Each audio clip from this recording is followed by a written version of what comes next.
Hi welcome back to my YouTube channel. ನಿಮಗೂ ಬೆಳಗಿನ ತಿಂಡಿಗೆ ಏನು ಮಾಡಬೇಕು ಅಂತ ಟೆನ್ಷನ್ ಇದೆಯೇ? ಹಾಗಿದ್ರೆ 10 ನಿಮಿಷದಲ್ಲಿ ಯಾವ ಥರ ರವಾ ದೋಸೆಯನ್ನು ಪ್ರಿಪೇರ್ ಮಾಡ್ಬೋದು ಅಂತ ನಿಮಗಿವತ್ತು ತಿಳಿಸ್ಕೊಡ್ತೀನಿ, ಬನ್ನಿ. ರವಾ ದೋಸೆ ಮಾಡೋದಕ್ಕೆ ಇಲ್ಲಿ ಬೇಕಾಗಿರೋದು 2 ಬೌಲ್ನಷ್ಟು ಸಣ್ಣ ರವೆ ತೊಗೊಂಡಿದ್ದೀನಿ. ಅದೇ ಬೌಲಿನ ಅಳತೆಯಾಗೆ ನಾನು 1 ಬೌಲು ಮೊಸರು ತೊಗೊಂಡಿದ್ದೀನಿ ಮತ್ತು 1 ಬೌಲಷ್ಟು ನೀರು ಹಾಕ್ಕೊಂಡಿದ್ದೀನಿ.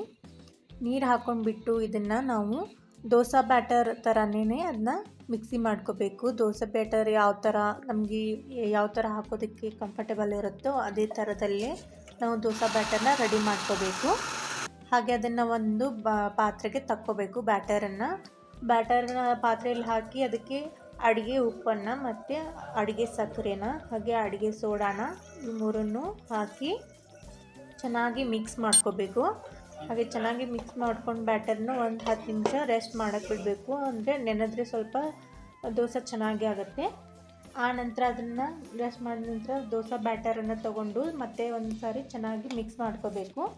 ಚೆನ್ನಾಗಿ ಮಿಕ್ಸ್ ಮಾಡಿಕೊಂಡು ಇಲ್ಲಿ ದೋಸೆ ತವಾನ ಕಾಯೋದಕ್ಕೆ ಇಟ್ಟಿದ್ದೆ.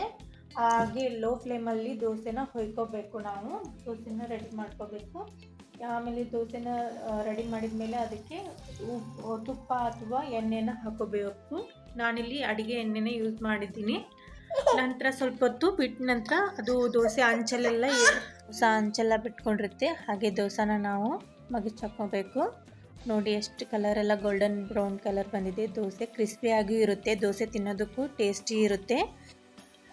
ನೋಡ್ಕೋಬೋದು ದೋಸೆ ಯಾವ ಥರ ಬಂದಿದೆ ಅಂಥೇಳಿ. ಇನ್ಸ್ಟೆಂಟಾಗಿ ಸೂಪರಾಗಿರುತ್ತೆ ಟೇಸ್ಟು. ಇದನ್ನು ನಾನು ಆಲೂಗಡ್ಡೆ ಪಲ್ಯ ಜೊತೆಗೆ ಸರ್ವ್ ಮಾಡಿದೆ ಇವತ್ತು. ನಿಮಗೆ ಕಾಯಿ ಚಟ್ನಿ ಜೊತೆಗೂ ಚೆನ್ನಾಗಿ ಅನಿಸುತ್ತೆ. ಇನ್ಸ್ಟೆಂಟಾಗಿ ಮಾಡಿಕೊಂಡು ತಿನ್ಬೋದು.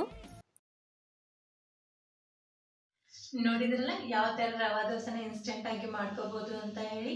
ಇದೇ ಥರದ ಹೊಸ ಹೊಸ ರೆಸಿಪಿಗೋಸ್ಕರ ನನ್ನ ಚಾನಲ್ನ ಸಬ್ಸ್ಕ್ರೈಬ್ ಮಾಡಿ, ಹಾಗೆ ಲೈಕ್, ಶೇರ್, ಕಮೆಂಟ್ ಮಾಡಿ. ಮತ್ತು ನಿಮಗೆ ಯಾವ ಥರ ರೆಸಿಪಿ ಬೇಕು ಅದನ್ನು ಕಮೆಂಟ್ನಲ್ಲಿ ತಿಳಿಸಿ.